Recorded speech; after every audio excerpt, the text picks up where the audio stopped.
Iran, yang dulunya merupakan bagian kecil dari Barat di Timur Tengah, telah mengalami perubahan signifikan dalam sejarah baru-baru ini. Berikut adalah gambaran Iran sebelum dan sesudah Revolusi Islam. Sebelum Revolusi Islam, Iran adalah dunia yang sangat berbeda. Negara ini menjalani program modernisasi agresif yang disebut Revolusi Putih, yang mengakibatkan westernisasi yang cepat. Pada periode ini, warga dapat menikmati kebebasan budaya sampai batas tertentu, terutama karena pengaruh Barat. Perempuan dan laki-laki berbaur secara bebas, dan terdapat gaya hidup kosmopolitan di kota-kota utama. Dunia kagum dengan perkembangan pesat Iran. Namun, tidak semua orang puas dengan Revolusi Putih. Kebijakan ini diberlakukan dengan cara yang otoriter. Setiap kelompok yang tidak setuju dengan Shah, yang berarti raja dalam bahasa Persia, dapat ditindas, disiksa, atau bahkan dibunuh oleh polisi rahasia Safak. Ketidakpuasan umum meningkat akibat kemewahan, korupsi, dan gaya hidup jet set rezim. Selain itu, terdapat kekhawatiran yang semakin meningkat tentang pengaruh kekuatan Barat terhadap pemerintah Iran, terutama dari Amerika Serikat dan Inggris. Semua ini memicu demonstrasi sosial anti-pemerintah.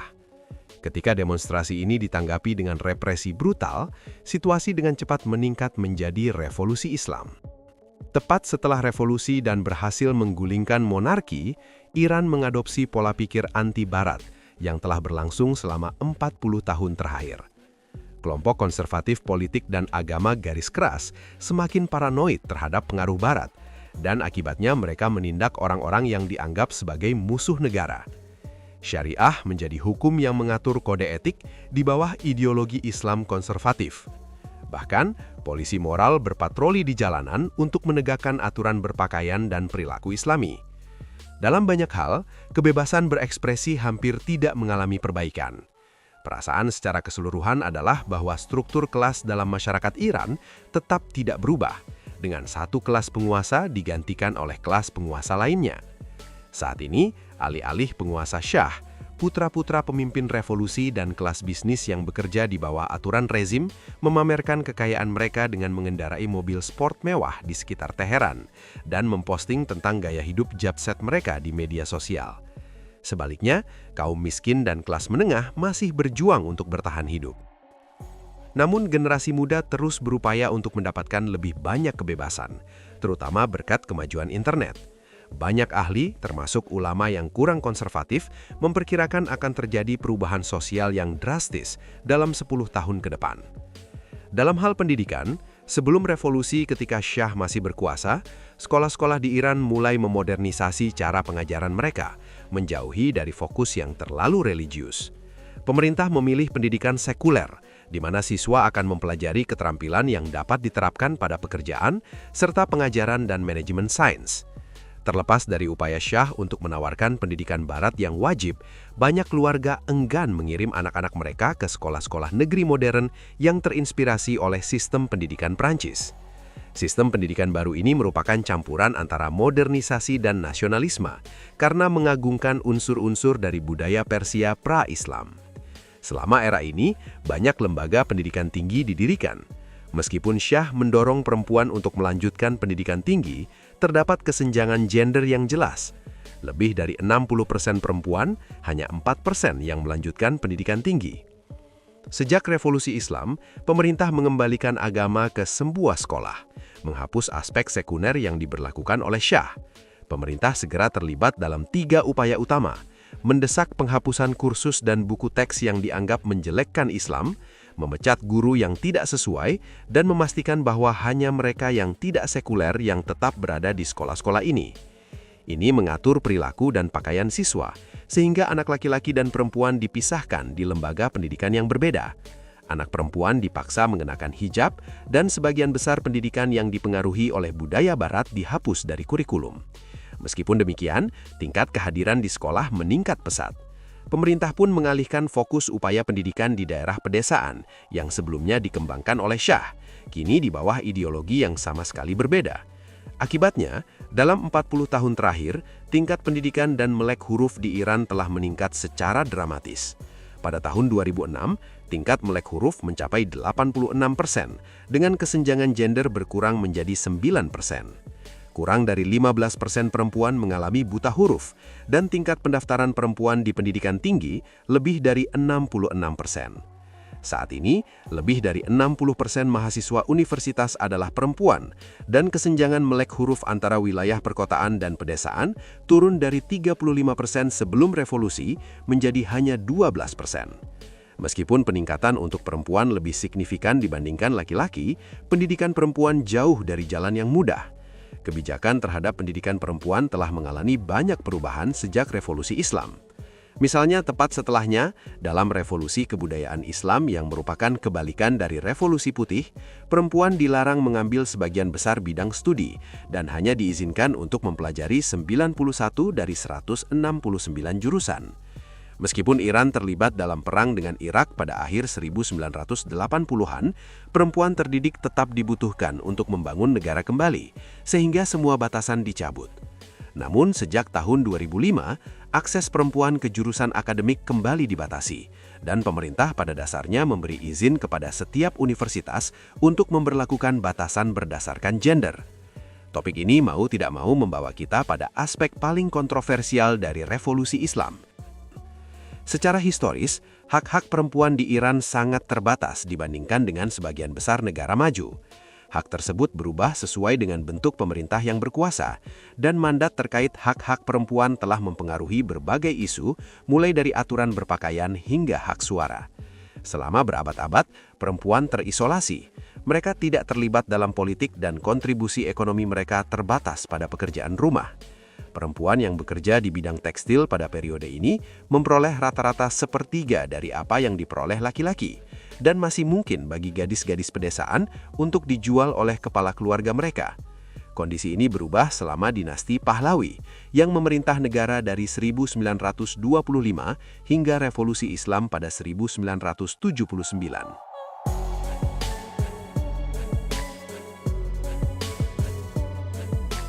Pada periode ini, Syah memperkenalkan banyak reformasi terkait hak-hak perempuan. Salah satu contoh reformasi awal adalah Kashf, yaitu pelepasan paksa jilbab perempuan yang diperkenalkan pada tahun 1936. Sesuai dengan namanya, reformasi ini melibatkan polisi yang menarik jilbab bahkan dari perempuan yang taat beragama. Lebih jauh lagi, terinspirasi oleh westernisasi yang terjadi di Turki pada saat itu, Syah meningkatkan partisipasi perempuan dalam ekonomi dan masyarakat.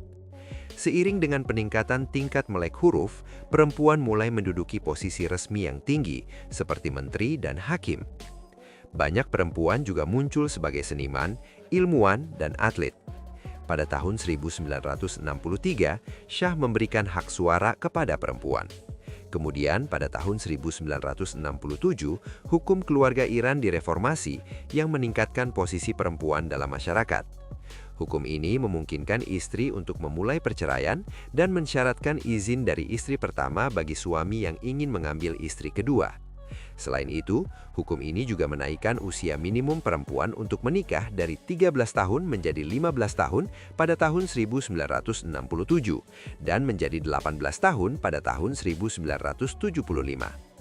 Semua upaya ini dilakukan atas keinginan Syah agar Iran menjadi negara bergaya Eropa yang lebih modern. Namun setelah revolusi Islam, kebebasan-kebebasan ini dicabut, meskipun perempuan sangat penting bagi keberhasilan revolusi tersebut. Sejak tahun 1979, hak-hak perempuan telah dibatasi melalui beberapa undang-undang, seperti pemberlakuan hijab wajib dan aturan berpakaian di tempat umum. Pada tahun 2022, hanya 5,59% anggota parlemen adalah perempuan. Saat ini perempuan diizinkan untuk mengemudi, memegang jabatan publik, kuliah di universitas, dan memilih. Namun ketika berada di tempat umum, semua rambut dan kulit kecuali wajah serta tangan harus ditutupi dan tidak mengenakan hijab di tempat umum dapat dihukum menurut hukum syariah.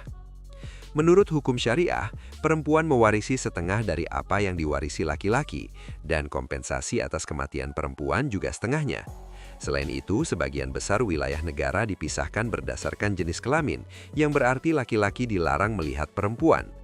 Hukum mengenai usia persetujuan juga tidak ada, karena semua aktivitas seksual di luar pernikahan dianggap ilegal. Perempuan di Iran juga dilarang menari dengan siapapun yang bukan anggota keluarga mereka dan bahkan tidak boleh bernyanyi di depan umum. Sebagian besar hak yang diberikan di bawah Revolusi Putih telah dicabut, termasuk Undang-Undang Perlindungan Keluarga. Larangan kontrasepsi diberlakukan dan usia minimum pernikahan diturunkan menjadi 13 tahun, bahkan 9 tahun dalam beberapa kasus. Pada tahun 2020, Iran berada di peringkat 125 dari 170 negara dalam Indeks Perdamaian dan Keamanan Perempuan. Negara ini memegang rekor dunia dalam kekerasan domestik terhadap perempuan. Pada tahun 2019, sebuah surat kabar milik negara mengungkapkan bahwa rata-rata antara 375 hingga 450 pembunuhan demi kehormatan tercatat di Iran setiap tahun. Situasinya sangat tegang, terutama karena sistem Islam yang ada saat ini, yang secara luas dianggap sebagai sistem patriarki, telah terbukti tidak mampu melindungi hak perempuan. Pada September 2022, gelombang baru protes anti-pemerintah yang dipimpin oleh perempuan meletus di negara itu setelah pembunuhan Mahsa Amini yang dipukuli oleh polisi karena tidak mengenakan hijab dengan benar. Ia meninggal 3 hari kemudian akibat luka-lukanya. Pada saat pembuatan video ini, banyak ahli berpendapat bahwa situasi ini mungkin menandai kelahiran revolusi ekonomi baru yang telah lama ditunggu-tunggu. Ekonomi adalah salah satu faktor utama yang memicu revolusi Islam. Distribusi kekayaan minyak yang tidak merata pada tahun 1970-an merugikan kelas menengah Iran dan kaum miskin pedesaan, sementara menguntungkan kaum elit. Selain itu, Revolusi Putih terutama berfokus pada kota-kota yang memperburuk kesenjangan antara daerah pedesaan dan perkotaan. Pada tahun 1970-an, tingkat kemiskinan sekitar 25% dan PDB nominal Iran pada tahun 1979 mencapai sekitar 90,32 miliar dolar. Selama dekade ini, lebih dari 90% PDB Iran bergantung pada minyak dan gas. Mengingat mitra dagang utama Iran adalah Jepang, Amerika Serikat, Jerman, Prancis, dan Inggris, mata uang Iran cukup kuat. Sebagai contoh, pada Maret 1978, 1 dolar AS setara dengan 71,46 rial Iran. Setelah revolusi, Iran mengalami kemajuan. Pergeseran dari kebijakan Shah yang berpusat pada elit kota urban ke pendekatan populis yang pro-rakyat mencakup perluasan infrastruktur dan layanan penting seperti listrik dan air bersih ke daerah pedesaan. Akibatnya, tingkat kemiskinan turun menjadi kurang dari 10% pada 2014, dan pada 2021, PDB nominal Iran mencapai lebih dari 231 miliar dolar. Ekonomi Iran juga menjadi lebih terdiversifikasi. Menurut Bank Sentral, pada 2022, PDB negara tersebut terdiri dari 50% jasa, 32% industri dan pertambangan, 13% pertanian, dan hanya 5% minyak. Meskipun ukurannya kecil, minyak tetap menjadi sumber devisa dan pendapatan pemerintah yang penting. Pola pikir anti-Barat dapat dibuktikan dengan adanya perubahan pada sekutu komersial utama Iran. Pada 2010, mitra dagang utama mereka adalah Tiongkok, Uni Emirat Arab, India, Turki, dan Brazil. Meskipun ekonomi Iran berhasil tumbuh, mata uangnya telah anjlok sejak revolusi. Pada bulan Juni 2022, 1 dolar AS setara dengan 42.446 rial Iran. Tentu saja kita tidak dapat mengabaikan peran sanksi dari Amerika Serikat. Namun menurut ekonom dari Universitas Alameh Tamatabay di Teheran, hanya 15% dari masalah ekonomi Iran dapat dikaitkan dengan sanksi tersebut. Ahli berpendapat bahwa dominasi negara atas sektor perekonomian seperti minyak dan gas, industri besar serta sistem perbankan menghambat investasi swasta.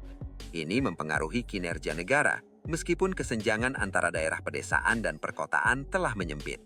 Secara signifikan, terdapat persepsi publik yang kuat tentang ketidaksetaraan pendapatan yang tinggi, bersamaan dengan ketidakmampuan negara untuk menyerap seratusan ribu lulusan universitas. Ini telah menghasilkan kelas menengah yang miskin.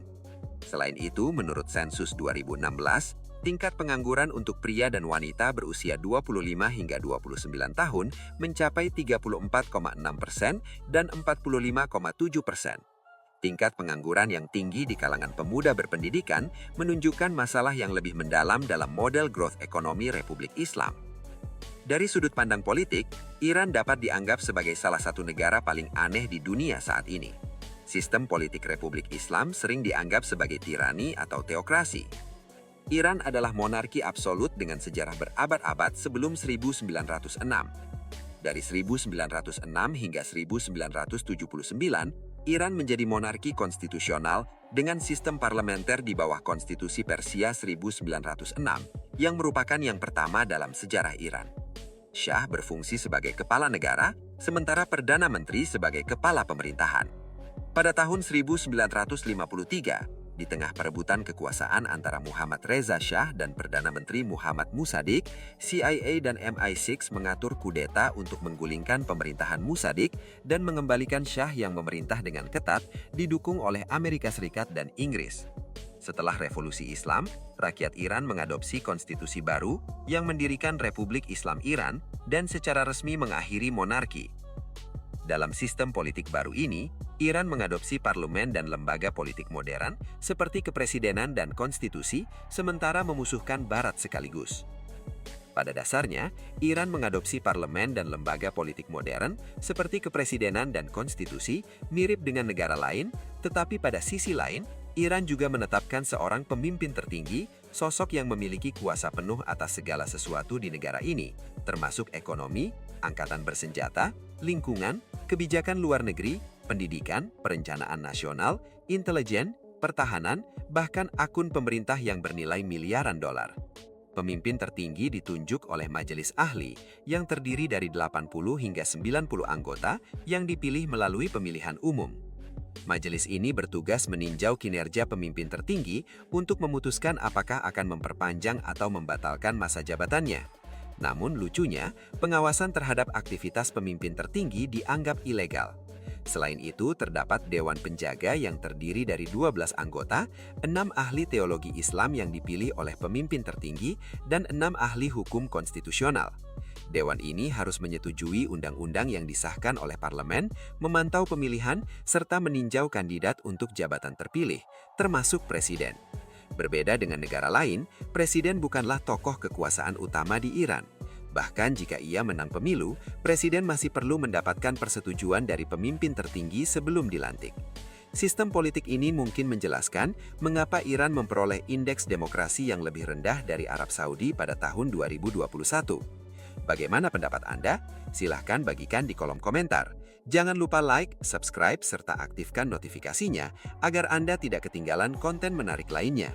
Sampai jumpa!